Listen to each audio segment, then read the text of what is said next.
It seems too unlikely that that's the problem. It seems unlikely. Guys, if you're catching any of this, the issue is it starts to broadcast and then like 40 seconds in it just stops. It stops broadcasting. I don't know why. I'm going to try walking for a second. See if anything happens.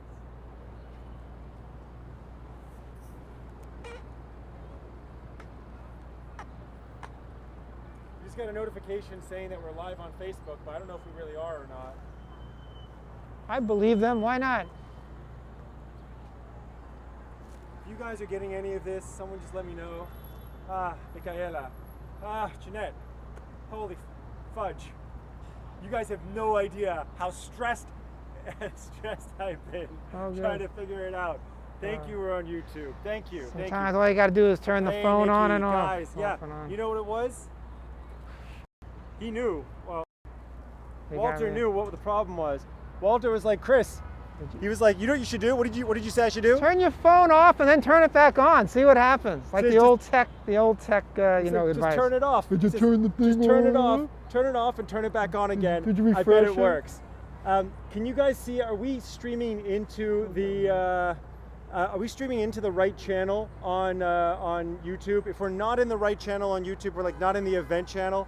If someone could just go in that room and let people know that we've made it and that we're on the right channel. And all the better, now we can still do the regular thing. Yeah, we could do the regular thing. We're ready to roll anytime. So do you want to just, you want me to do a little intro? Oh, well, while we're here, we'll just say hi to people as they're joining right now because it's so nice for them to show up. That's Lexa, and we can see them also. Anna. Exactly. Just going through. Michaela, thank you. Jeanette, thank you. You guys help a lot. Nikki, always good to see you. Hopefully Ross is off of work and we've got him with us as well. Watching my bag, make sure it doesn't run away. Yes, the old trick. Hey, Rebecca, Alexa, we're going to show you some trees today, Alexa. We're going to give you some trees. She's a birder, so we might see some cool birds and she'll be able to help us out. You know, Alexa, there are over 200 varietals of birds that actually migrate to Central Park each and every year, so you never know what you're going to see. That's it. Anna Maria, hey to Paris. Jim, brother, thank you so much. Thanks for tuning in from Charleston. Really appreciate it. Diana down in Long Beach, always great to see you. Thank you so much. Hey Miguel Espinosa, greetings from Argentina. Miguel, we're doing our first tour in Castellano, in Español, in a long time from Buenos Aires this Saturday with Gabo. We're going back again to Buenos Aires, but to do it in Castellano. So that's really cool. Christina Knop, thank you so much. We miss you in New York. We want you to be here too. Ryan. Ryan says, Ryan, what's up, buddy? Hey, what's up, Ryan? What's up, Ryan? Woo. I'll knock it for Ryan. Surrogate knock. Awesome. Natu, hola, in Argentina as well. Nikki says last time she saw you, it was snowing in Times Square. We get all 4 seasons in New York. That's a cool thing. One of the cool things about New York, you can visit it any number of times, different season, you get a different experience every time. Different experience. Yeah. Oh, well, I am filled with joy to see you guys all right now. It makes me so happy. I'm filled with joy to see Walter, and I'm so glad that we're going to get to do this, even though we started a little bit late. Really sorry for that. Walter's promised us we're only going to go probably around an hour. That's what we got in us. And again, sorry for the lateness, guys. Talking to your mic. And I apologize for that. We'll get going. Let's rock it. Let me put my backpack on really quick. Backpack on. Diana says she took your Times Square tour. Oh, hey, Diana. Diana, did you take it in real life or did you take it in virtual? She'll let us know in a second. That's cool. Christina, hello, Denmark. Thank you for joining us. Yeah. All right, we'll do. Usually we would talk to you guys for like 10 minutes to do a Q&A, but we used that time already with me figuring out the tech issue that was going on. So we're just gonna get going, huh? We're rocking and rolling, huh? We're rocking and rolling. We're rocking. Got your backpack. Take your time with the backpack. Make sure you got all your stuff.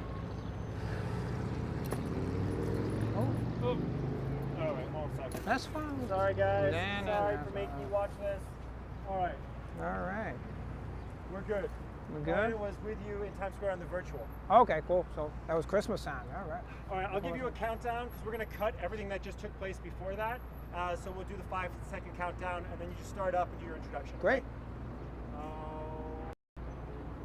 Righty. Okay, in 5, in 4,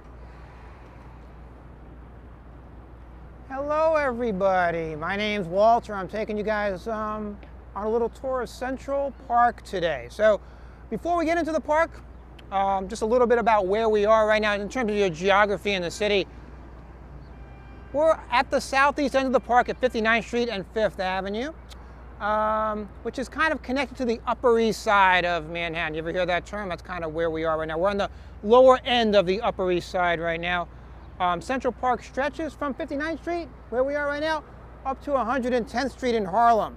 That's about 2.5 miles, and it goes across a half a mile from 5th Avenue over to 8th Avenue. And that's kind of where we're going to end up a little bit later on the west side. So we're going to sort of traverse the park from east to west and do a history of the park, check out some cool monuments, and talk about some interesting sights and some sounds in the park as well. You hear the chirping birds out there. Before we get inside, a little bit about a couple of the landmarks we're looking at right now. Now, Chris, if you go over this survey, the big white building right over here, that is the very famous Plaza Hotel, which opened up in 1907. If you guys ever read the Eloise books, she lives in the plaza. Also, Home Alone 2, if you recall, before he became president, future President Donald Trump, he had a scene with Macaulay Culkin inside the... Because Trump Tower, by the way, guys, is right up the block over there, the big black building. It's like the Death Star over there. That's it right over there, basically, a big black building yonder, right over there. And right in front of us, the tan building with the brown roof over there, that is the very famous department store Bergdorf Goodman, which at one time was the mansion for the Vanderbilt. That was the Vanderbilt man. People lived in that at one time. Now it's a giant old department store. And so, you know, just let's give you a little bit of a lay of the land. Let's get inside the park and get cooking on the park itself. Should we do it? Should we do it? Let's do it. Let's do it. And by the way, also in front of us, right, a beautiful gold leaf statue of William Tecumseh Sherman. He was a general in the Union Army during the Civil War and after the war as well. We've talked about Sherman a couple times on some of our tours in the last couple weeks. In fact, speaking of the Civil War, I'll get into the dates of the park when we get inside, but long short, the park opened shortly after the Civil War, and there is a lot of Civil War imagery connected with the park inside, and I'll point out a few of those things as we go through the tour today. So guys, let's go across the street and get into the park, and I'll start giving you some of the history of like why it even exists. Let's talk about that. Like, why does this park even exist? A good question. My buddy and also our co-host, Jason Goodenough, is writing that his dad worked right behind where we were on 9 West 57th Street. Okay. And actually his daughter, whose name is Eloise, there's a store in the Eloise store is in the basement. Yes, it is, right over there in the plaza, food hall over there, yeah. Hale Horseman says, hi, love the plaza. Hey. Lorraine Musha says, hi from Kingston, New York. Tobias Maya is sending greetings to you from Hey, Tobias. Germany, which is great. Folly Dude's a regular follower. All right, we got a lot of people. Let's wait for the next hi. one. And hey, Pre-Long, writing from the Philippines. Thanks so much. Hey, Pre-Long, how you doing? Jason grew up at 80th and Park. Nice. So We're in your hood, Jason. Totally. Very cool. Luis, where are we? We are at Central Park. We're going to Central Park. Yep, 59th and 5th. Right now. So if you've been to New York, Luis, we're right at the southeast end of the park. Gabo Candal, who's the guide who did the Buenos Aires tour last week and again he's going to do it in Espanol, yeah, he's doing it in Spanish this week. All right, cool. Hey, so Gabo. thanks, Gabo, for checking in. Gabo. Guys, let us know real quick, how's the volume? The volume's great. How's the video? How's it working out for you? Cool. Let us know, okay? We got the light, Let me see. Let's make sure we got the light. I'm sure we do, but we can still make a right turn. Let's make sure we got the light. So fun fact about, me in terms of the park, my relationship to it. My dad worked for the Department of Parks. And when I was a kid, guess where he worked? Central Park, right over here at the zoo. And my parents, they had their honeymoon at the Plaza Hotel when they got married. So how about that? So I'm very connected to the neighborhood. You are. Yeah. You are indeed. I'll go this way into the southeast entrance of the park. And yeah, for those of you who have never been to Central Park and are sort of looking at it right now, yeah, you see cars, you hear beeping horns. It's an urban park. It's right in the middle of Manhattan. So you actually step out of all the concrete and all the horns and all the, all the stuff going on the street, and you step into a beautiful park, right? It's literally named Central Park. It's in the middle of Manhattan. So let's go talk about that. Come on inside.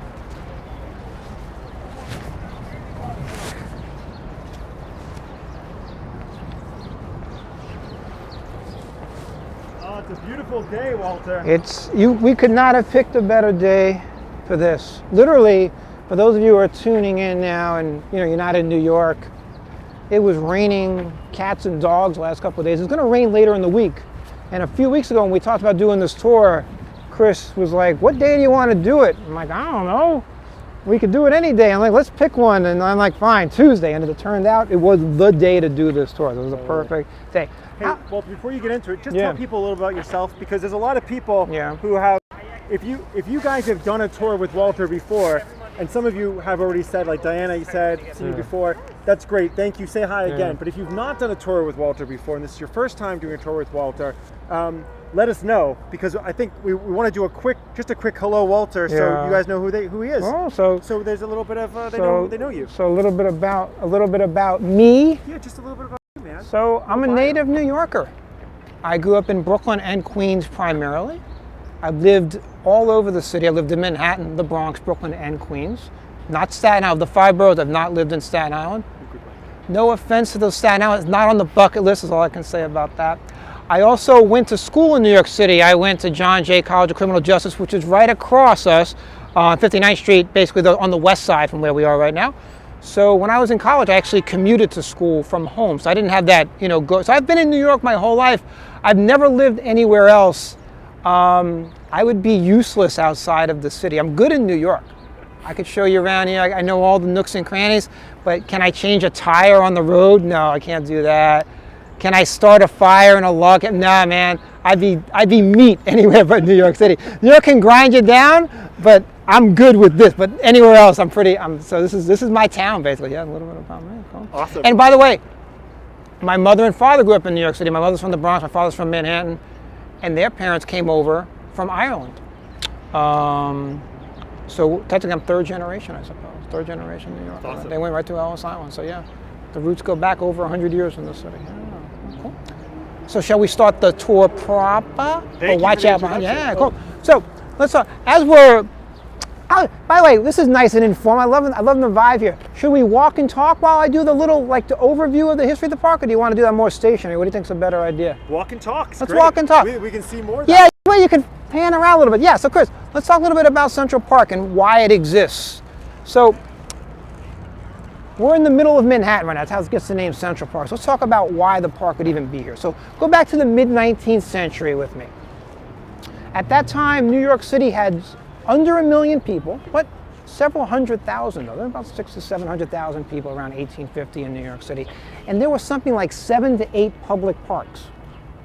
For those of you who have been on our downtown free tour, that Bowling Green Park is the very first incorporated city-run park in New York City. But there were only 7 or 8 parks in the entire city for about 700,000 people. So we were not utilizing our space very well in terms of the green stuff, basically. So there were some concerned citizens saying, hey, look, we have this sort of urban development coming up here. Lots of, industrialization. We're in the middle of the Industrial Revolution. We need a place where people can get out of that. So what do we do about that? And a couple of people were central to Central Park, one could say. One of them, if you've been to New York City before or you live here, was a guy named William Cullen Bryant. Now, William Cullen Bryant was the publisher of what was known at that time as the New York Evening Post. It's now known as the New York Post. It's a big newspaper publisher. And he used his newspapers to advocate for public parks. Like, we should have a park right in the middle of Manhattan. Eventually, the city comes around to this idea, like, hey, Bryant's idea is a very good idea. We should have a park. So Bryant's original sort of idea for the park is kind of where the park is right now. So like I said a little earlier, Central Park goes 2.5 miles from 59th Street up to 110th Street, across from 5th Avenue over to 8th Avenue. Now, you notice these rocks that we're looking at over here, and there's going to be more ahead. That was sort of the terrain of this area. So this was a mix of farmland and rocky terrain over here. And it was sort of a gritty farmland. The southeast end of the park, where we are right now during the mid-19th century, was, I kid you not, a pig farm. We're standing on the remnants of a pig farm right now. And the rest was sort of rocky and hilly. And there were about 1 to 2, maybe even more, about 2,000 to 3,000 people living in the parameters of what Central Park is nowadays. So once they decided they wanted to basically turn this rocky terrain with pig farms on it into a park in the middle of Manhattan, they had to actually come up with a plan. And there were several submissions. They basically opened it up to submissions. And eventually the plan they settled on is known as the Greensward Plan.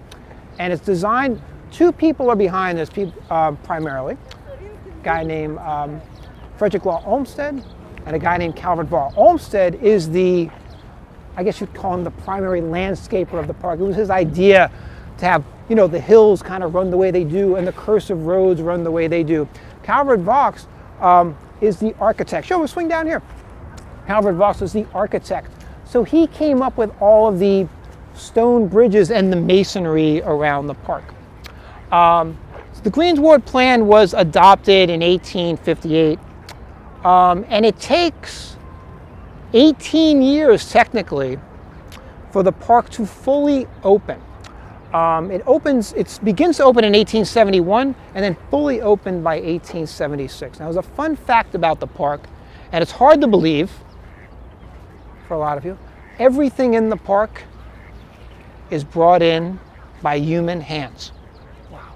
All the trees are planted, all the fauna, all the flowers, even the water. So by the way, guys, this is the very famous duck preserve here at the southeast end of the park. Even the water is pumped in water. This is not a natural lake. The ducks don't care, though. I always say that. They just like, hey, there's water here, we're going to take, and they've taken to it, literally like ducks to water, basically, over the course of time. And if you look over here, guys, we even have turtles in the park. You can see it. They are not indigenous to the park either, obviously. At one point, probably very early on in the park's history, someone brought Mama Turtle and Papa Turtle to the park, and sort of their spawn is in here all these years later, basically.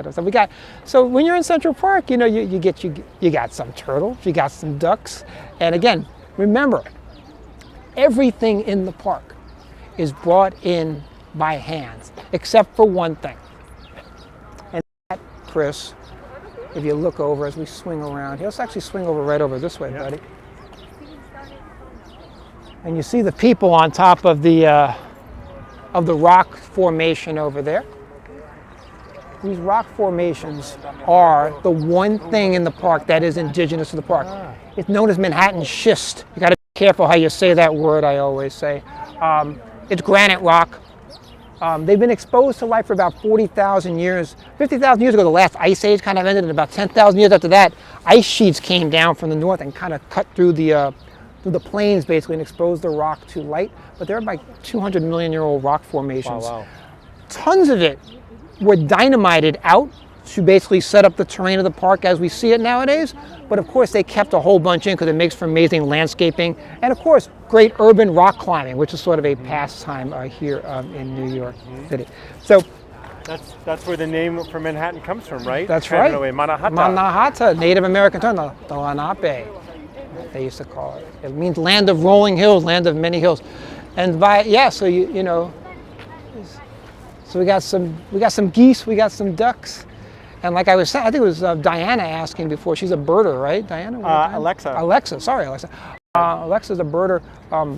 The ducks are perennial here, the geese, but we have swans come in, and as we go through the park today, we'll see, there are constants here too. We have, the English sparrows are always here, the woodchucks are always here, but cardinals, blue jays, all kinds of things come in here. And in fact, we have the hawks in the park as well, which I'll get into a little bit later on. They were not in New York City for a very long time due to the environment here. Like I said, pumped in water, and you can see it does get a little bit dirty down there. But they do a good job of cleaning up. But it is pumped in water. This way they control the level. So when there's a big rainstorm, they recede the water back a little bit, and when things are a little bit dry, they can pump it in a little bit. So it keeps the ducks and the geese happy, basically. Now let's go over this way, Chris, and talk about some other things. Diana Pombo says Yes. I love Walter's "I kid you not" expression. Oh yeah, that's one of my favorites. Yeah. Shannon says hello to the turtles. Hey, Nessia Silva is watching from Florianópolis Island in Brazil. Really called out the mallards. Jericho mentions what a beautiful day it is. Everything looks so gorgeous. Thank you guys. Thank you all for your comments. Your comments mean so much to us. It lets us know that we're not alone. We're not alone. But don't get me wrong, people walking around in New York talking to themselves is not a strange occurrence.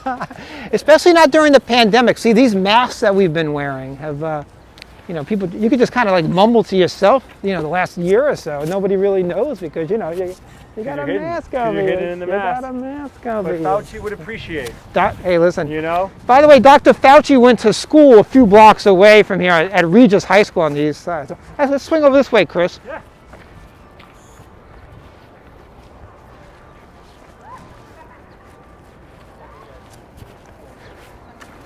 Yeah, there's nothing like the first bloom in the spring in Central Park, which is what we're looking at right now. Even if we had done this tour about 2 weeks ago, you wouldn't have seen the leaves sort of popping, but they're starting to pop right now. And like I was saying earlier, you come to the park at different times of the year, you get a totally different perspective on the city, but also Central Park in particular. In the winter, it's downright skeletal. You see right through everything. And in the summer, everything is in full bloom. You get shadows. It's a very cool thing to sort of is that take a cardinal up there? I think I just saw a cardinal in that yellow plant. In the yellow plant over there. It's quite. Listen, it's quite possible. I'm not sure. Do you see it, Alexa? I think it might have just run away. Yeah, I don't see a red. It's there. Oh, there he is. Yeah. All right. Did you guys catch that? Oh well. I might have been too zoomed in for it. That's fine. You know what? I guarantee you, if there's cardinals here, if you saw one cardinal, you probably heard the term birds of a feather flock together. There'll be other cardinals along the way. By the way, these archways, Calvert Vaux is part of his work as well. They have these beautiful little tunnels. And you probably noticed the way my voice changed as we're kind of walking through here. They are amazing, acoustically speaking. And as we walk through the park today, I'm pretty sure we'll definitely be hearing a couple of saxophone or trumpet or trombone players. They're great places for rehearsal, and I say that, I'm not kidding you. Even for gigging musicians, you got a saxophone, and you start practicing in your apartment, your next door neighbor's gonna come by and bop you with something. So these are great, actually, you have great musicians actually practicing in the park constantly. Is that a cherry? It's not a cherry blossom. What is this type of tree? Jim Gresham, can you help us out with this tree varietal? So yeah, let's swing over this way there, Chris. Let's get the.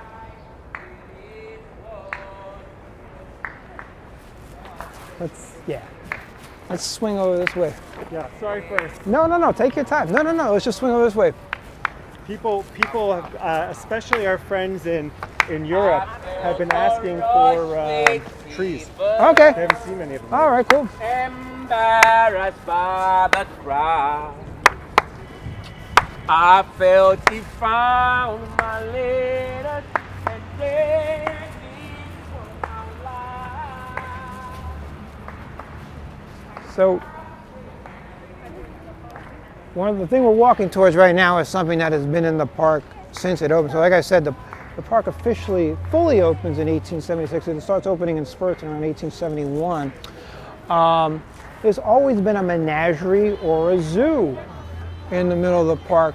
Can you explain the difference between a menagerie? A menagerie is basically like bird-oriented, basically, and smaller animals. A zoo is for like big mammals and things like that.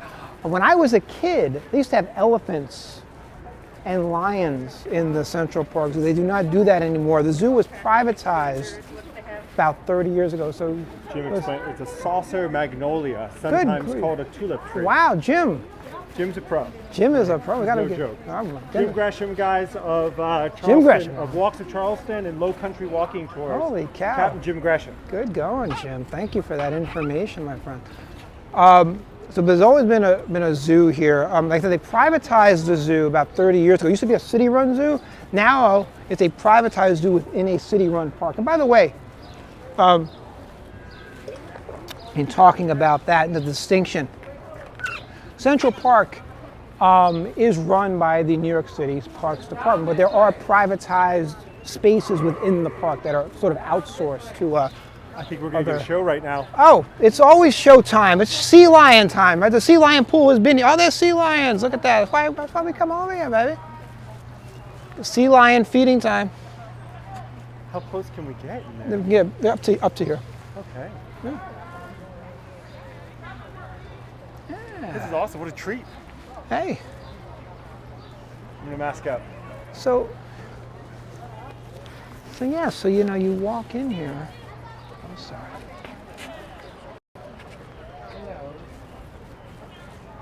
Hey, go with you, Walter. You keep talking. Oh, cool. Yeah.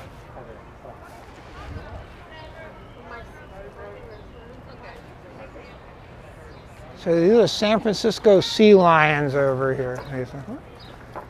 And since the 1930s, this pool has been here. So it's been feeding time at the zoo here now for about 80 to 90 years, basically, right here in this very location. So cool. Yeah, and then people gather around. So the zoo used to be like a free zoo, basically. Nowadays, there's a small donation required because, you know, it's a privatized thing, but it's a very well-run zoo. It's run by the same people that run the Bronx Zoo and others like that in New York City. So far on our tour today, we've seen some interesting trees, some ducks, some turtles, and now some sea lions. Yeah. And we've walked one block in from Fifth Avenue. So that's what I'm talking about. When you come to Central Park, it's really like stepping out of the city and into an entirely different world over here. Cool. Okay. So, all right. Thank you for that. Sorry, guys. So, right behind us over here is a big brick building. Right over here. Back of the building is known as the Arsenal. And in Central Park, a lot of things, they're it's a literal translation. This was an arsenal at one time with like live ammo. It was actually built, the park was sort of built around it actually. Nikki asked really quick, is this zoo bigger than the one in the Bronx? No. The Bronx Zoo is the biggest zoo in the city, actually, by far. This is actually a relatively small zoo, actually. Central Park is a big park, but it's only the 5th biggest park in New York City, even though it's 2.5 miles across. You know, Central Park is also sort of the driver for a lot of the parks in the city. It's sort of the gem of the system. When the park opened, like I said, there were only 6 or 7 other public parks. Nowadays, the average New Yorker lives a 5-minute walk away from a public park, basically. So. You know, it's just sort of, it's sprouted out. It sort of did its job, basically. A lot of, the city just followed suit after that. Now, an interesting thing to look at right over here is what's known as the Delecorte Clock. Now, that clock looks like it might have been here since the park opened in the 19th century, but actually it's very anachronistic. It's actually from 1965. A man named George Delecorte was a philanthropist, and he donated the money. And if you look around, you got the dancing bear in the front, you got the penguin over there. And on the half hour, they do a little dance around. And on the hour, the monkeys at the very top chime the gong up there. So it's sort of in sync with the zoo over here, the Delecorte Clock. It's pretty cool. I feel bad. Me being late technically meant we missed the clock, maybe. You know, I try to time it out sometimes on the half hour. Yeah. But you know what? All good. Just imagine those animals dancing around. That's all you have to do. And as I predicted correctly, you got a practicing musician under one of these archways right over here. A little slide trombone.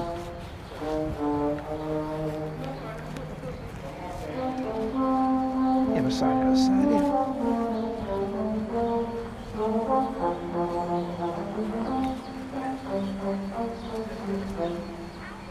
Yeah.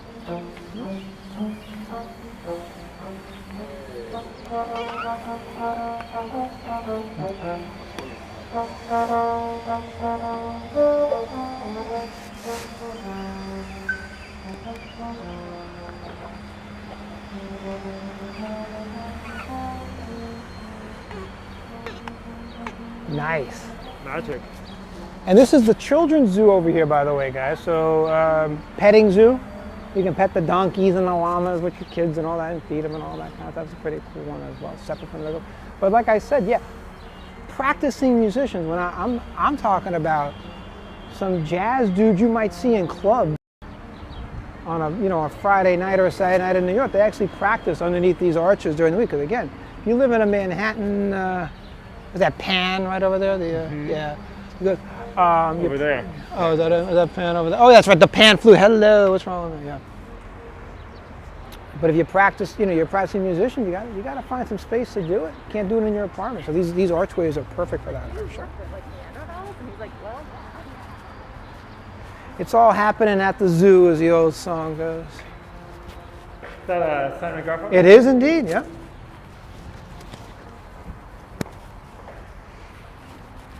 Teague asked a question earlier on about Broadway. Yeah. And gosh, where did it go?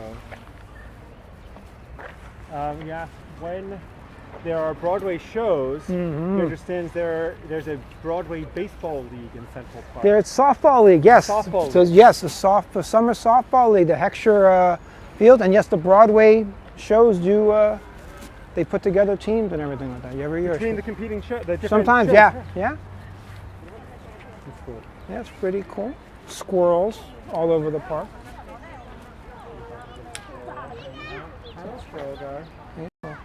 If I was a squirrel, This is a good park. I'd live in Central Park.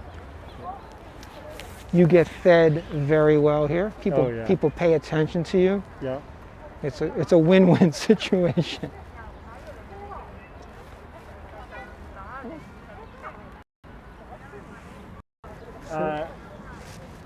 Nikki asked, Yeah. is Walter a Yankees or a Mets fan? Yankees. It's a good thing too, because if you'd said Mets, we'd have had to stop the live feed right now. Yankees, come on. Yeah. Come on, Come I've been a Yankees fan since back in the days of Green Lightning. Hey, man. Guidry, baby. Ron Guidry, baby. Louisiana Lightning. So here's an interesting thing to do. Let's take a walk up the native meadow here. And I do this for a specific reason. This might not seem like a particularly interesting thing to do, to walk on a trail like this, right? Except that when you do so, you're walking on ground as it was originally planned for the park. Frederick Law Olmsted, as I said just a little bit earlier about him, very fascinating guy. He was a writer for the New York Times. He was a surgeon and a landscaper as well. This guy kind of did a little bit of everything.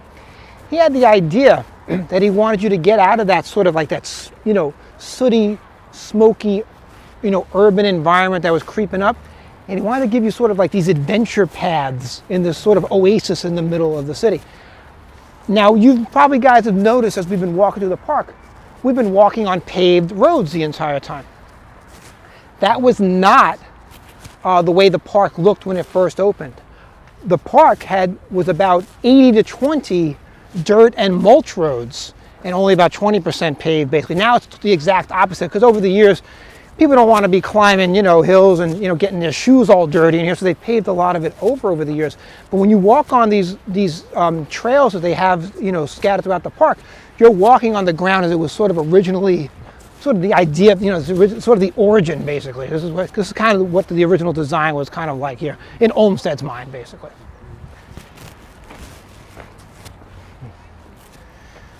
Have you also noticed, guys, that we keep turning around constantly on hills? That's by design as well by Olmsted. There is only one distinct straight line in the entire park. I'm going to see it in a minute, but the entire park is built on curves and hills. It was really designed to sort of like give you something sort of new around every turn. That was sort of the idea.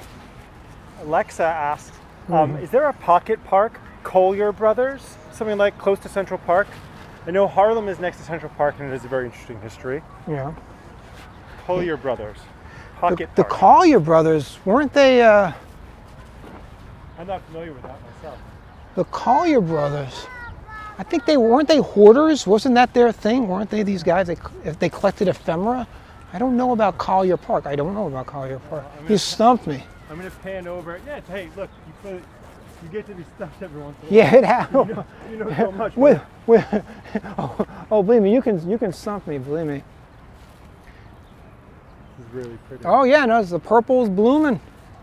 Oh, lilacs. Is that what that is? I think so. Gosh, well, I'm not a good. But you're not a botanist. No. But I do know that if you are an extrovert, you get a bit of a hit when you see someone's face. All right. And if you're an introvert, you get that same kind of uplifting feeling when you look at a beautiful tree or a beautiful plant. All right, look at that. So for all the introverts out there, thank you, bless you, and these plants are for you. Again, and Chris, if you just pan out just a little bit this way, check this out in the background through the trees. That's Fifth Avenue, apartment buildings like right across the way, and we've seen sea lions, ducks, cardinals, these beautiful blooming flowers, like all over, just like one step in, basically, Even right small over. wildflowers in there. Yeah. Beautiful. Oh yeah, it's gorgeous. So what I want to do is swing over this way. So when you're done over here, is follow me this way, and we'll get across the street. Yeah, no, do your thing, do your thing, do your thing. I just want to get. All right, now do your thing. At one point or another, we're gonna hand the camera over to Walter, and then he's gonna self-stream and be in charge of both, as a Just show me how to show me to flip the reverse, basically. Yeah, these are beautiful. Yeah. Gosh, we couldn't have picked a better day. Huh? Nope. This is it. Yeah, it's. What's your favorite part of the city to give tours in, Walter? My favorite part of the city to give tours in? That's a good question. I kind of like doing I like talking about Broadway and all the buildings in Midtown. That's a fun place to do it. And the reason it's fun is because a lot of people assume that it's not a great place to do tours in. I've always thought that. Because I've seen this already. But there's a lot of deep history there that you can really get into. Whereas, obviously when we do our tour downtown, the free tour for SANDEMANs, of course, that's the origin story of New York City. It's great. And there's a lot of deep history. That's obviously deep history. But there's a lot of deep history in some of the less obvious places. I kind of dig that. Now, where we're going to walk down now is known as the Promenade. It's the one straight line in the park. We're going to walk down there. It's also known as the Literary Walk. And if you're doing a literary walk, who's better to start off a literary walk than Shakespeare, right? Come on, this is kind of where you start.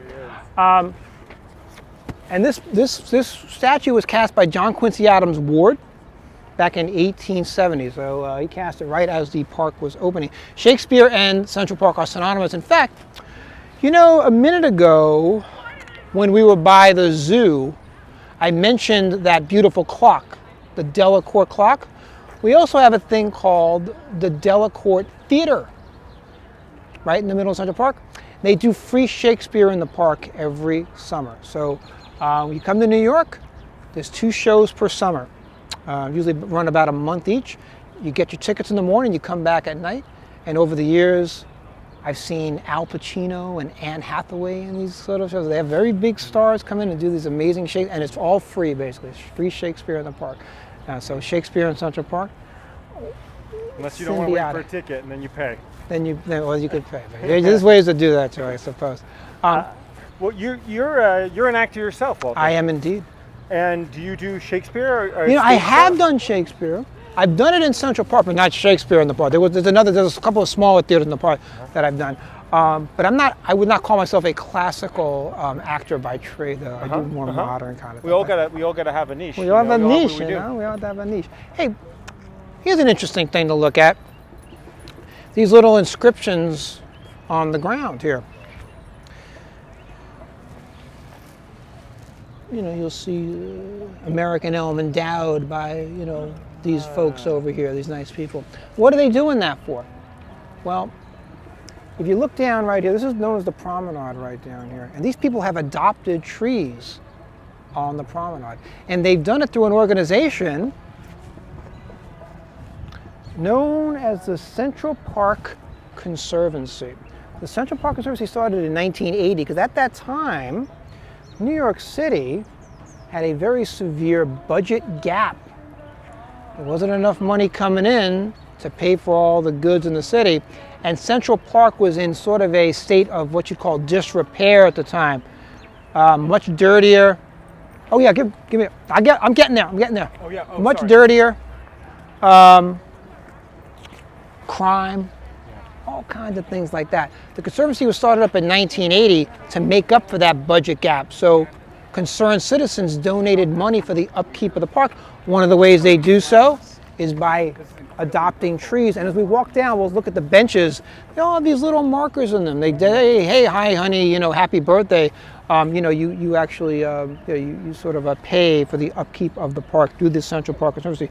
So technically, again, the park is run by the New York City's Parks Department, but there are organizations that are outsourced to sort of keep the upkeep. Now, like I said before, it's also known as the Literary Walk.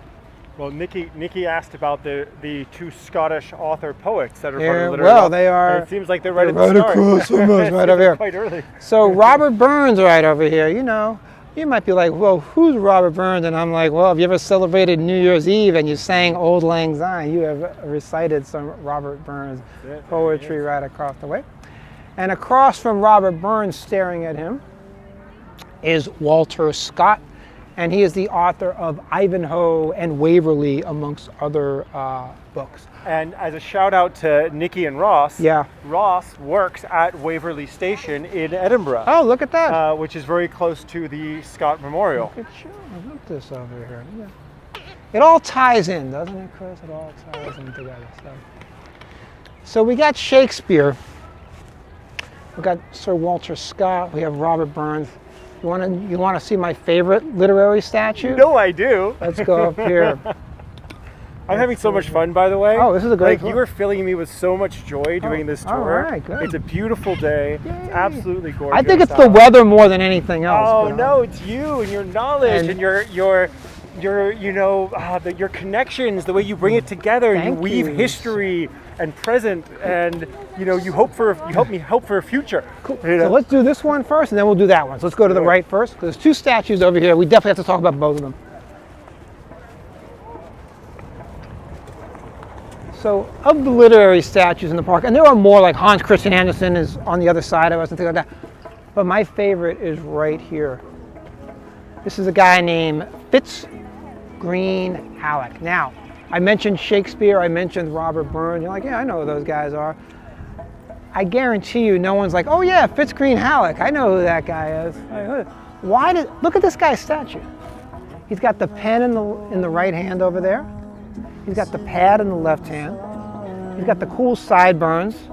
He's draped. That's a pretty detailed statue. It's right on Robert Burns' statue or Shakespeare's statue. And the question is, who the heck is Fitz Green Halleck? And the answer is nowadays, nobody could tell you. You know who he was?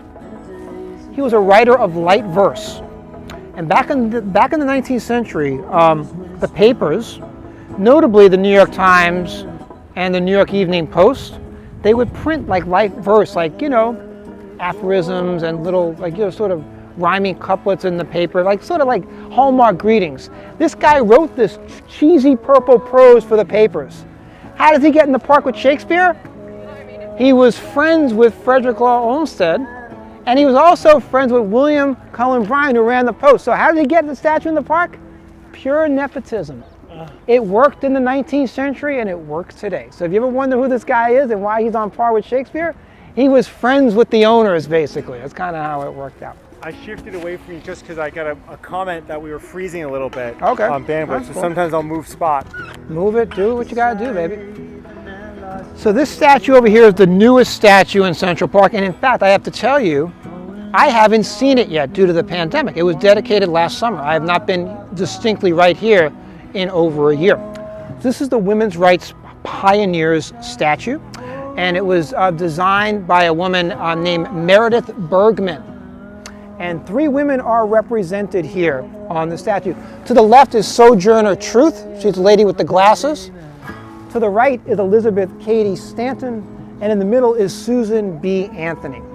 So Elizabeth Cady Stanton and Susan B. Anthony basically were they began the American Equal Rights Association in America with the idea that women, strange, crazy idea, they should have the right to vote.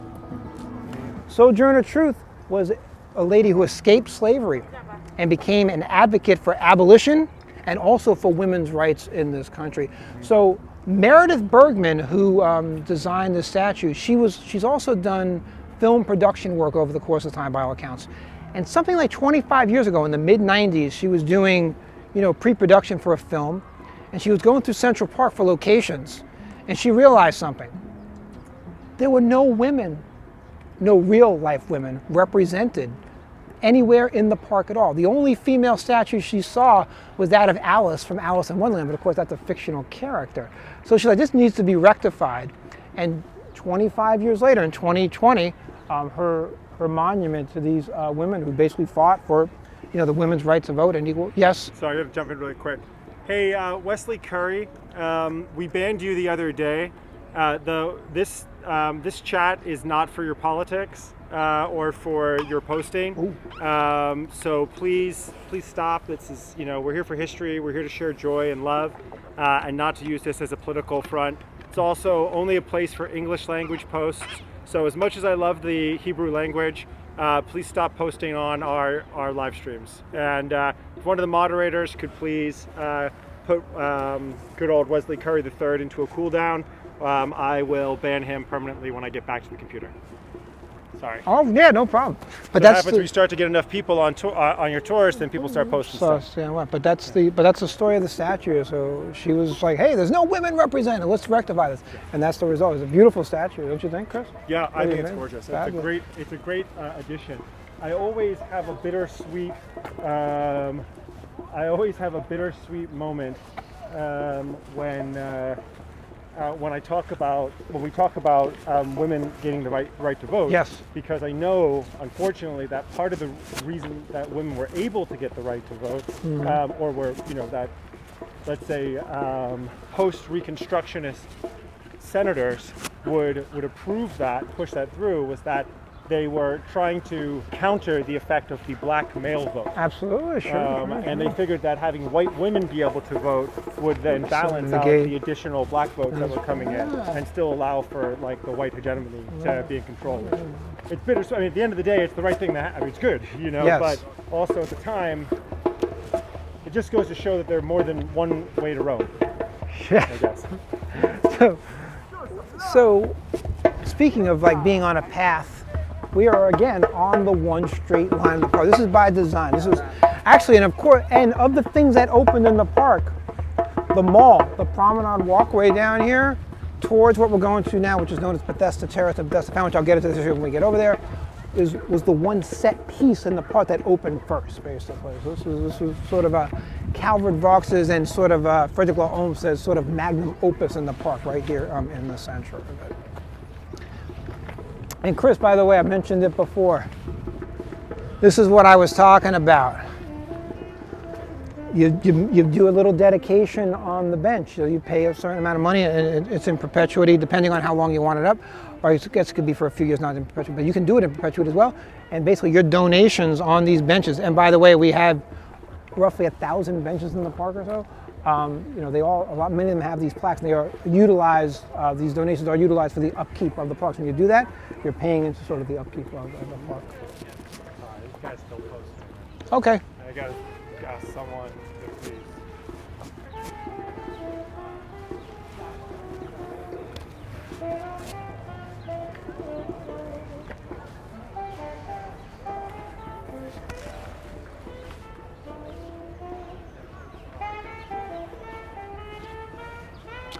So in the distance you hear... Hey, can you go over to YouTube and block this guy from posting on the YouTube channel?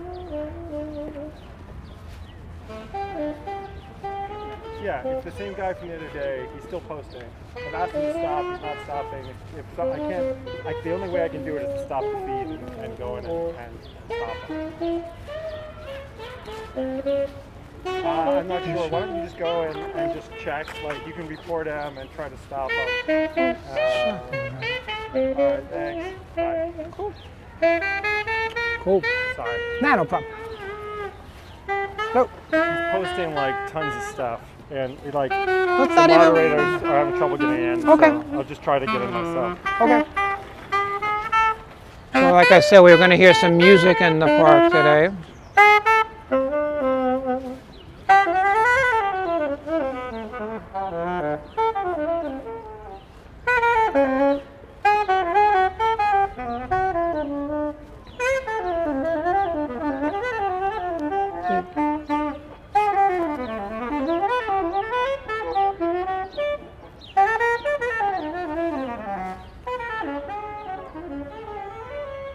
So we just focused on the benches before, right? We focused on the benches before? Yeah. So you notice these benches are a great deal different with the cast iron posts in the middle and these sort of older looking backs. These are older benches, basically. These are what the benches look like when the park. Now the seats have been changed over the years because people have been sitting in them for over 100 years, or the weight goes down. But the backs and these cast iron posts are basically intact, and these are what the benches would have looked more like when the park opens. So if you want to know what the park, more of a Parisian kind of look than the green benches that we're looking at right over here, basically. Cool. So let's walk over this way. Do you need a license to play music in the park? What now? You know what? You're technically not supposed to play music in the park.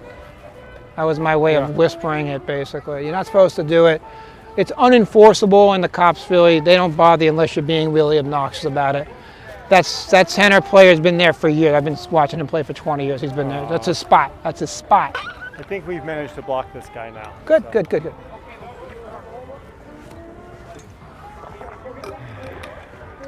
So what we're walking towards right now is known as Bethesda Terrace. Bethesda Terrace is sort of Calvin Fox's sort of, again, it's sort of his masterpiece in the park. And what we're going to do is we're going to walk down underground over there. We're going to come out the other side and talk about Bethesda Fountain. Oh, nice. Katie Yana asks, how often do New Yorkers actually go to Central Park? What a great question. And also, how are the snacks there? Hello from Germany. Okay, great. Katie, is that Katie? Yeah. So Katie, what's her name? No, the handle is Katie Yana DE, but Azra is what they signed, what the person signed this. So anyway, let's go with Katie Yana. Sure. So Katie Yana, there are roughly 42 million visitors to the park every year. However, there are not 42 million individuals that come to the park. There are about 9 million people that come to the park every year. So basically what that means is that people make multiple trips. So if you're a New Yorker, you come to the park on average about 4 to 5 times a year, basically. And if you live in Manhattan, more than that. But that was the question, right? How many New Yorkers come to the park? Yeah, if New Yorkers come. Yeah. You know, if I would answer yes as well. When I was living at 90th and Central Park West, I'd come and jog every day. Yeah. But they guesstimate that it's about 42 million visitors, and most of them are from the city. Like 3/4. And how about the snacks, the food? The snacks, some places there are actually sit-down restaurants in the park, like Tavern on the Green and the Boathouse Cafe. The snacks in the park are fine. You get a good pretzel. It's nothing like a New York pretzel. Come on. Right. You get good pretzels here. So yeah, I would say the snacks Can I are ask the audience a question? What? Can you guys name a TV show or movie that you have seen this place that we're heading through right now in? Have you ever seen a TV show or movie in New York? Let us know in the chat. Tell us in the chat. All right. All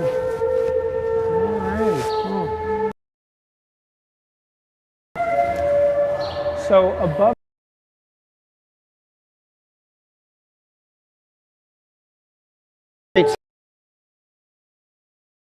They were 20 years ago. And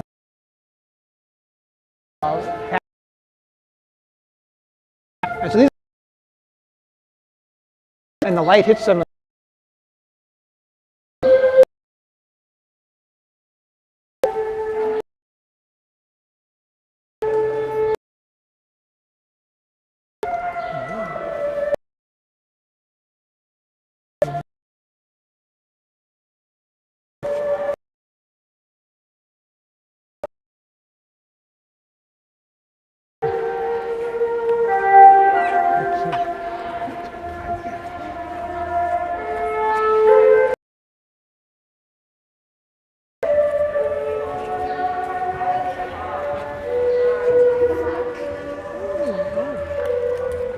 Like I said, you're going to get some music on this tour today and all that stuff. So this is Bethesda Terrace. Sorry, real quick. Wow. Hey guys, sorry, I didn't realize that we weren't getting signal in the tunnel. Clearly will later on. We didn't do a walkthrough ahead of time. I didn't think about it. Of course, that tunnel would have been bad for signal flow. So Can everyone just let us know once the signal is back again? If you just read here, you can see there's lots of comments there. Back again, and just write in the chat that you're connecting with us again. If not, we'll just keep on moving. And if you wouldn't mind, Diana is asking if you could let us know, Walter, about the ceiling back in there. Okay, cool.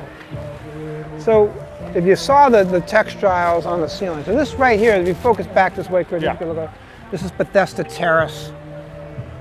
So if you read the Bible, the town of Bethesda, Jesus went to Bethesda and he used the waters to heal crippled people and make them walk again. That's sort of the metaphors. This is a place of healing. Under the ground there, on the ceiling, are the ceiling textiles by John Mould. He's a 19th century textilist from England. And they were in very bad disrepair. And they basically took them down during the 1980s. They were sitting in storage for a while. They cleaned them up about 15 years ago, and they reopened the tunnels. Those are 19th. So those are restored and cleaned, literally inch by inch, basically. Amazing. Now, Bethesda Terrace leads you out right behind us over here. I mean, this is Bethesda Fountain. This is sort of this is the culmination of the entire structure. Bethesda Fountain is dedicated to the soldiers who were lost at sea during the Civil War. The angel on the water, the healing water, she's basically washing over those soldiers who were lost at sea. That's sort of the metaphor.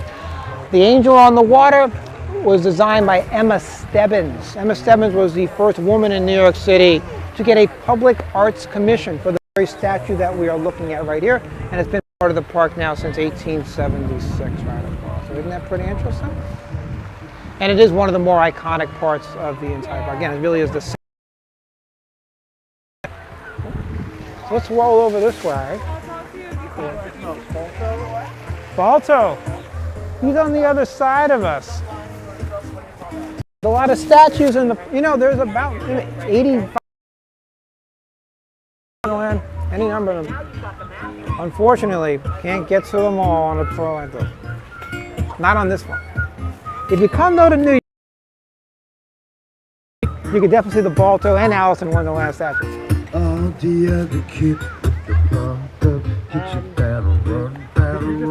just ask again how we're doing for the signal? I don't know how choppy it is. This might not be the. How's the signal, guys? Now, is it better now? We've moved around the other side of the fountain.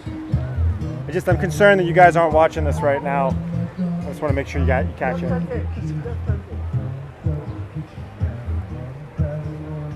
Okay, you've got a thumbs up. So yeah. It's on again now. Cool. So the lake. What can you do in Central Park besides walk, look at birds, and snack? You can row on the water. So that's the Loeb Boathouse right over there. You rent the boat, go out on the water, paddle around. You'll notice no one's wearing life jackets. Or maybe little kids are out yonder. And the reason for that, so if you turn over, it's going to get really muddy, basically. Again, it's pumped in water, again, controlled, all that stuff, but the full scope of it. Now, across the way over there, you see that structure with the copper roof over there. That's the Boathouse Cafe. 2 sit-down restaurants. Yep, it's a turtle in the water. There, yeah, we got some turtles down there. But that's the Boathouse Cafe over there. Boathouse Cafe is one of 2 sit-down restaurants in the park. The other one is Tavern on the Green. So if you want to actually sit down in the park and have lunch or dinner on the water, you can do that right across the way. Nikki asked before, how safe is the park at night? And also there was a question about, besides Law and Order, which Jim guessed, what other movies have been shown here? What other TV shows have been here? Are you asking me? Yeah, if you know. Oh, of course I do. But I mean, I don't. But I was just watching I Am Legend the other night. There's stuff in Central Park going on right there. Will Smith. We were walking before with Dustin Hoffman and his son. TV shows. There was a show called, right? But I'm not sure they actually shot in the park. But I know Gossip Girl definitely did. They definitely shot in the park. But there's a ton of things that have been shot in the park. How much is it to rent a boat, Shannon asked? They're actually relatively cheap. It's like $20 an hour for the half hour. It's not that expensive actually. So it's a relatively inexpensive experience. You get to row on the water.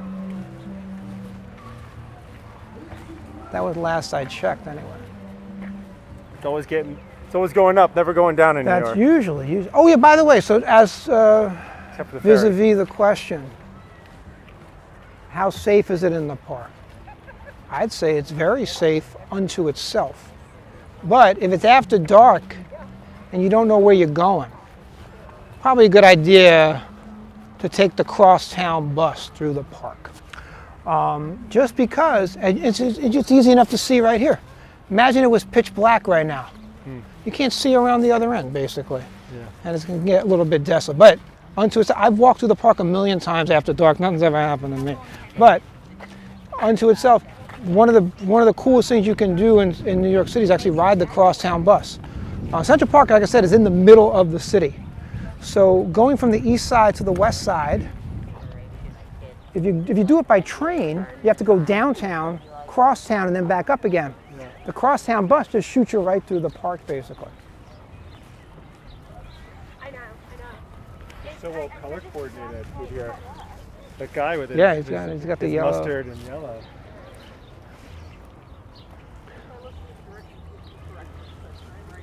Can you speak to how it feels being here right now with the birds and the sun? How does it feel? It feels like, well, it feels like renewal, basically. That's what sort of spring is. This is actually like I said, this is actually, also in terms of in terms of COVID, the COVID era, it feels kind of nice to see people out, and everybody's being pretty cool, everybody's distancing properly and masking up. So I'm encouraged. It feels good to kind of be out here today. Yeah, it does. Yeah. And for those who are tuning in, let me just, so I know you guys do the Celsius across the pond. So it's 17 Celsius right now, which is 63 degrees Fahrenheit, which is perfect spring weather, basically. It feels even warmer than that in the sun's beautiful. Yeah, the sun's hitting us beautifully right now. Alexa asked if that was a magnolia tree. It looks like one. But you know what? I could be wrong. We should ask Jim. Yeah, that's it. Jim's going to have to be the foliage. Jim's the foliage guy. The botanist, the arborist, moderator. So let's swing over here. I want to get a good perspective on this bridge from across the way.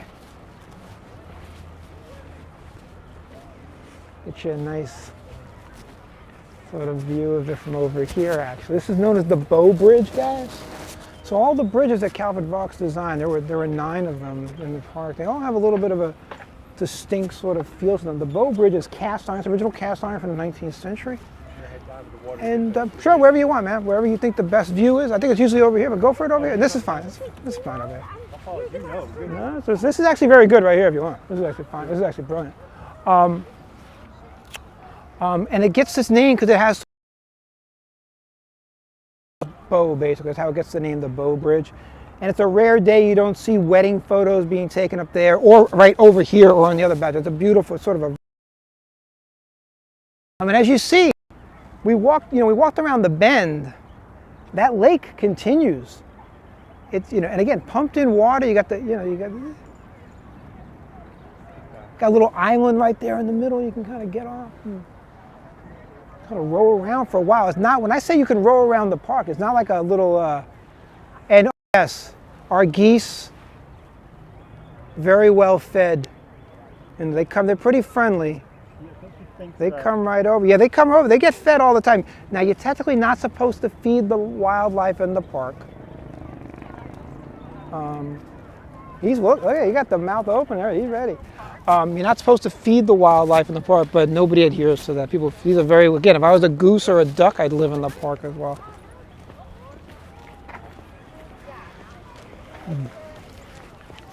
And as you see, as we sort of panned around to the other side of the park over this way,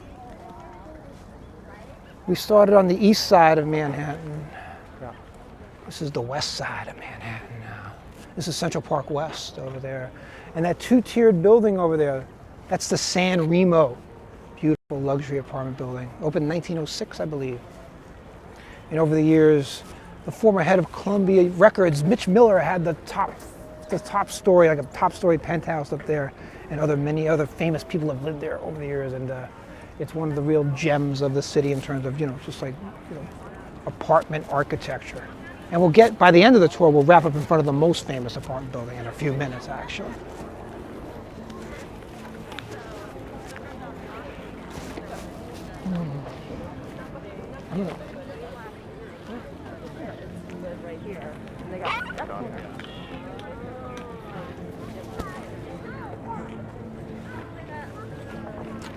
So we're walking up now what's known as Cherry Hill. This one we can definitely identify as cherry blossoms because that's how it gets its name. So this is Cherry Hill right over here, the abundance. And they are all in bloom, as you can see. This is, again, a perfect day for this. Oh my goodness, well, it has been legalized. They stopped enforcing it a long time ago. It's technically illegal to smoke anything in the park. Oh yeah? If anybody was wondering. Been that way for 20.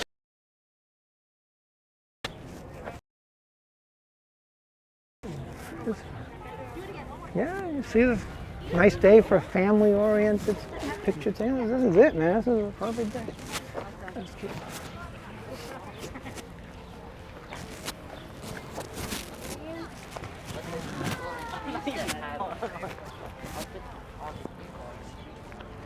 So, a cool thing you'll notice. Oh, watch out! Oh, this gentleman. Nah, no problem. So a thing you'll notice in the park over here, you probably, if you walk through, there's any number of them, are these rounds. What are they here for? What do they do? Well, you see these guys on the pedicab bikes over here. They're sort of over here. And if you noticed, maybe in the very beginning of the tour, you may have seen a couple of horse and carriages outside the park. And they kind of like, weave the horses around here. These are a remnant of the 19th century. Because you can't back a horse and carriage up. You gotta wheel it around and get it back out on the road. If they were designing this park nowadays, you'd have a driveway, basically, probably. Right. But these are a remnant of the 19th. So when you see people sort of doing the bikes and the horse and carriages around the ground, they are doing what they were originally set out to do in the 19th century. Like I can smell horse. You can definitely smell horse manure. Yeah. In the park. It's been a constant, really. And that's one thing. If you ever, maybe we'll see a horse and carriage going by, and I'll focus on it more. But it's sort of a pastime of the park that might not be here for forever, because they're talking about banning horse and carriage rides, basically. But for now, they still do exist. How are we for timing right now? We're going to wrap up in a few minutes. Okay. So what do you think? Like 5-10 minutes? Yeah, 10 minutes. Yeah. All right. 10, Here you go, guys. 10 minutes. 10 minutes till wrap. Just so you guys have a sense of it. I never like to throw cold water on them. 10 minutes till I wrap. I'm going to do the whole thing in rhyming verse at the end. Ryan's desperate to hang out with you. Ryan, I love that guy. He wants to know how you're gigging. He wants to know who you're voting for mayor. Yeah. He wants to know if you're running for mayor. If he runs with me, I could be his deputy mayor. He has to run for me. I'd be his deputy. There you go. I'd help manage the campaign. You can help manage the campaign. Look at that. But no, yeah. For those who have been taken tours, Ryan is one of our finest guides in the SANDEMANs family. Well, I think he's going to give me a tour in Montana not too long from now. That guy is nothing but pure entertainment. That guy is awesome. He got facts coming out, just anywhere. He's great. This is the pure Ryan Love Show. Ryan, we love you. We miss you. See you back in New York soon, or Montana before then.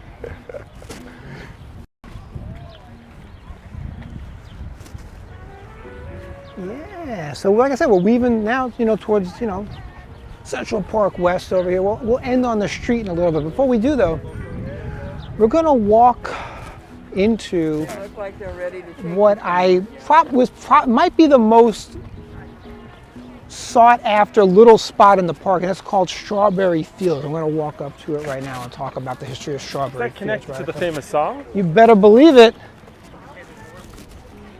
That's a special one for Jeanette right there. She's a Beatles fan for sure. Hey, you're talking to the biggest Beatles and Yankees fan in the world than me. So, Really? Oh, yeah. I did not know about the Oh, Beatles. man. love. Come on. Oh, man.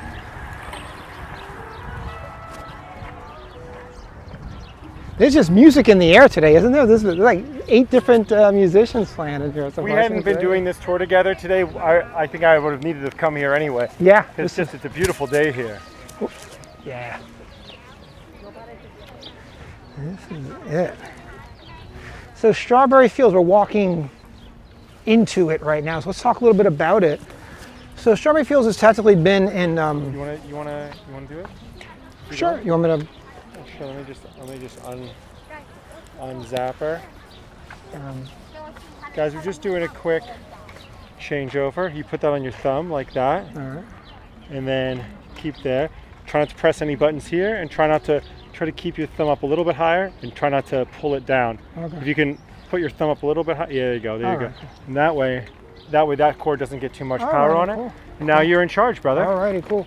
So Strawberry Fields, so technically been open since 1982, and you'll notice a lot of different fauna varietals around here. There are in fact 99 different plants and flowers here within Strawberry Fields. They come from different regions of the world, and they were sent over here with the idea that they could grow in New York City perennially. Why? Well, in 1980, and we're going to talk about it a little bit more when we go outside in a minute, but John Lennon lived across the way in a building called the Dakota with his wife Yoko Ono. And Lennon unfortunately was murdered in front of his building on December 8th, 1980. And after Lennon's murder,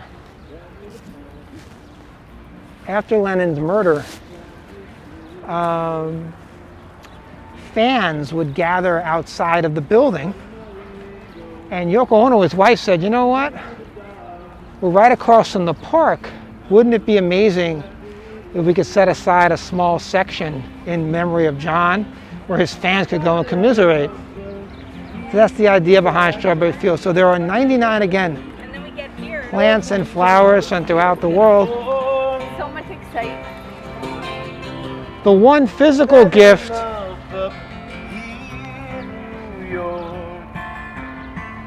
is the Imagine symbol, which is tile from Naples, Italy. It's dedicated from Naples, Italy. And people come here every day and sort of pay their respects to the great John Lennon. You always have musicians playing in the background as well. A lot of times they're playing Beatles songs. And now for nearly 40 years, this has sort of been the place where people come. So let's talk a little bit of a stroll over this way. And we'll walk out onto the edge of the park here. Oops. Talk a little bit about it. How's that? Is that comfortable for you? Or a little bit awkward? No, it's fine. Okay. Careful where your thumb is. That's the power off button. Just so you know. All right.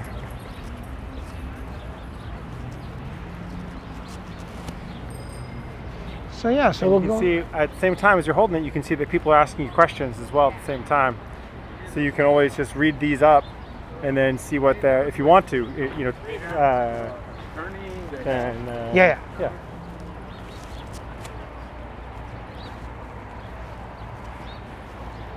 So let's see. Who has questions? See how your hand's now in front of the camera though? So when you're doing the self-streaming, you always keep an eye on the frame. Yeah. And then you let that be your eyes, because that's what they see too at the same time. Awesome. Thank you. Oh yeah, of course. So let's go right over here across the street and talk about the building across the way.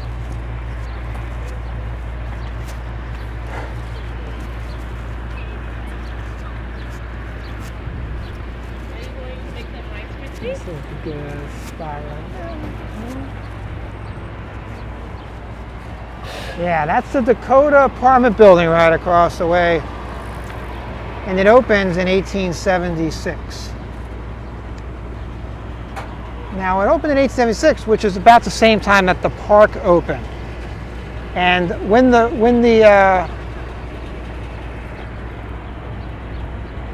building opens, there's not much around here, and that's why. What do you point at? Just tell me. No, just tell me. Yeah. So when you, I'll take it back. Yeah. Just when you're holding the camera, then you just want to. Can we just? Yeah. Yeah. So we'll just finish it up like this. It's fine. We'll do another. We'll do some practice later on the rest of it. Please go ahead. Yeah. So when the building opens, there's not much around here. Remember what I was saying earlier in the tour? This was stony ground, pig farms, all kinds of stuff like that. Yeah, all kinds of stuff like that. This was the first luxury apartment building in all of New York City. It really is a great piece of architectural innovation. Edward Clark is the architect's name. And it was his idea that people with the money to do so would live like people with less money, i.e. in apartments, not in great estates, if you gave them the amenities that they would expect in a home.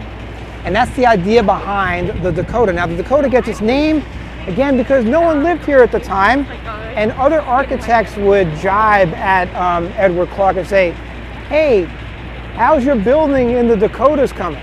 Which is a joke here in the United States, because South Dakota and North Dakota are very sparsely sort of populated parts of the country. The idea was, that was sort of like the joke, there's nobody up there. Well, the joke was on them, because what is more New York City in terms of modern architecture than tall, high-rise, luxury apartment buildings? This was the very first shot in that campus way back when. And again, it opened in conjunction with the park. And we also were talking a little bit as we went through the tour today about, the East Side with Trump Tower and the Plaza Hotel. We're talking about the San Remo and now the Dakota. The real estate around the park is some of the most lucrative in the entire world because of its connectivity to the park. Basically, it's some of the highest rents in the city on either side of the park, the East Side and Central Park West and South over there. Other than that, before the park opened, this would have been considered a very undesirable place to live. But with the park as sort of this oasis in the middle of the city, it became the spot that everybody wanted to live in. So, I guess that's a good place to wrap the tour today. So let's wrap it up. So hey, it was nice walking through with you guys. I hope you enjoyed it. Did you enjoy it? I loved it. Maybe we end back just away from the street because it's loud with the. Yeah, just tell me whatever you want. Yeah, whatever. Just that. It's prettier. It's a prettier backdrop to say goodbye right here. I don't know. I like streets. That ice cream wagon was beautiful. I was picking them up on our side. Oh yeah, no, it's the. See, here we go. There we go. That's not bad. Ooh, these are cool. Yeah, and I have you on this side, so I get that just so that you're in the light. All right. And now, all right. Well, so let's wrap. So hey, it was. I hope does anybody have any further questions? We're wrapping up. Feel free to chime them in there to me, and I'll feel free to answer them. But I hope you guys enjoyed it. Our perfect spring walk. We could just sort of subtitle it that way, but yeah. People are just saying thank you and goodbye. No, thank you. Thank you all for joining us. It was a pleasure having you. I had a good time. I hope you guys did as well. Thank you, guys. Thank you, Diana. Thanks. Thank you, Shannon. Guys, worth just pointing out really quick. Thank you, Teague, and Shannon as well, but Teague primarily for helping moderate this tour today and doing the posts for donations. Walther hasn't really talked about it, but 100% of donations go to Walther. You've seen the links going up. The Walther Hoffman Retirement Fund. Exactly. So thank you guys. Thank you, Christina Zacco. Thank you, Jeanette, Nessia. Muito obrigado. Obrigadísimo. Jericho Oliva, so happy to get you out of the house to come and explore a little bit. Michaela, always a pleasure. Vielen, vielen Dank, dass du da warst. Wie immer. Christina from Denmark, good night. Have a great weekend. No, week? Sorry, it's Tuesday. It's Tuesday, Well, that's what happens when you work 100 hours a week. You lose track. And thank you, Diana, for donating. Oh, thank you. Thanks, Diana. Polly, dude, always a pleasure. Thanks for being there. Thank you, Alexa. Thank you, Jim. Thanks, Jim. Thanks for the botany advice or Totally. tips. Couldn't have done without you. No. Great. Awesome. Thank you, everybody. Awesome. Would you do the honors? What's that? Pressing the end button there at the top right-hand corner. Sure. Bye.